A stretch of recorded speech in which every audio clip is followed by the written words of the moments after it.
Sumur Tua Lubang Buaya, saksi bisu tragedi G30S PKI.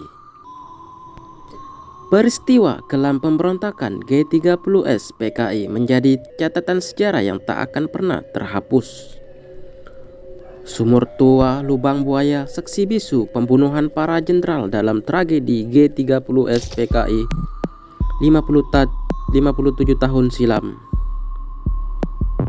Seperti diketahui, lokasi sumur yang berdiameter 75 cm dan memiliki kedalaman 12 meter yang berada di kawasan Lubang Buaya saat ini dijadikan museum dan tempat wisata.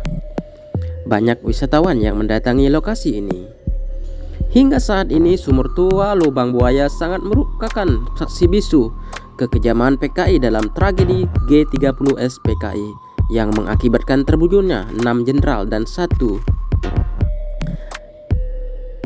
Hingga kini Sumur Tua Lubang Buaya masih menyimpan sejuta kisah misteri. Kisah misteri tempat wisata Lubang Buaya akibat pemberontakan G30S PKI masih berasa hingga saat ini. Berbagai kejadian misteri dikisahkan para pengunjung maupun warga sekitar. Bahkan tempat bersejarah yang terletak di Lubang Buaya, Pondok Gede, Jakarta Timur itu masih mengeluarkan aura mistisnya. Konon, meski siang hari, aura mistis tersebut tetap terasa. Menurut beberapa kesaksian dan sejumlah warga sekitar, sering terjadi jeritan minta tolong. Padahal jarak rumah warga ini cukup jauh dari lokasi Sumur Tua Lubang Buaya. Museum Lubang Buaya yang terletak di Jalan Monumen Pancasila Sakti, Lubang Buaya, Kecamatan Cipayung, Jakarta Timur, identik dengan peringatan Gerakan 30 September atau G30S.